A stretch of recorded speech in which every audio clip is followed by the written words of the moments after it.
Seeing newborn calf, from the time it's born till all its life, you're its caretaker. You feed it and you raise it, and then watching it turn into the productive animal it is throughout its life, and then watching it have calves, just watching all that go on, it's just rewarding.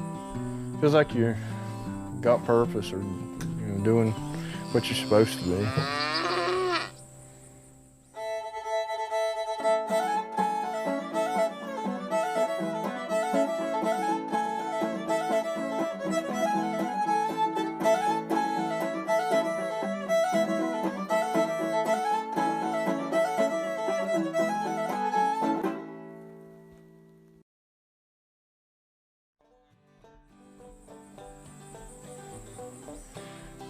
I usually try to get out of bed by about 4:30.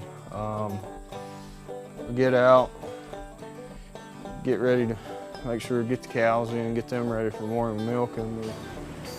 I usually try to start milking around 5. Right now, that's taking till around 6:30ish.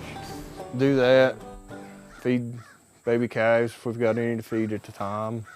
Then usually by 6:45, 7 o'clock, we're working the load to start mixing feed for the dairy herd. Some days it is as hard as it looks. But at the end of the day, you go home, or I do, and they still ain't nothing I'd rather do. My grandparents bought this place in 1910, 11, somewhere in there, and then my dad and his brother took it over in the late 50s, and they had commercial layers and beef cattle. Well, then in 79, they helped me get into the dairy business, and we've been in the dairy business ever since. So it's been about 42 years now. I know a lot of the farm. Me and Brandon's the 4th generation on. He's actually a piece of the farm that we're the 5th generation on. So that would throw mine and his kids being the 6th. You watch them, watch how much fun they're having. You can't really put a price on it. It's a good life for them. Just see them happy all the time. The most upset mine is when he can't be outside because the weather's bad, or he's got to go stay with a babysitter.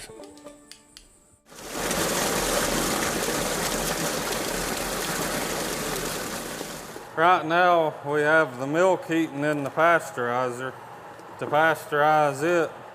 And while it's heating, I'm labeling these jugs so that when it gets cool, we'll run it through this bottler and bottle it and put it straight in the cooler. And then as the orders come in, we'll take and deliver to the stores what we have bottled up. The problem with milk sales is, if you ever notice, they'll price milk cheaper than what they buy it for to lose money on it. Because if they can lure you in with a cheap milk price, chances are before you get back out the door, you're going to buy several more products that they're going to make money on. Well, the problem with that is that also bankrupts us people producing it, because we can't sell it for what it truly cost us to produce it. It's that with every small farm I know, one spouse is more or less the breadwinner, just to keep the small farms going. Yeah, I've said that about my wife several times, that she works. As a matter of fact, she holds down 2 jobs. So I tell people she does that so I can keep farming. Small farms is getting fewer and fewer and harder. It seems like everything now is geared for the larger farms. And it's the little small family operations is getting tougher, and then with the regulations and the way everything's went in the dairy industry especially, they're trying to force the small guys out. In 1979, Allegheny County had 110 dairies, and they was the #2 dairy county in the state of North Carolina. Now they have no dairies, and it's that all over the state.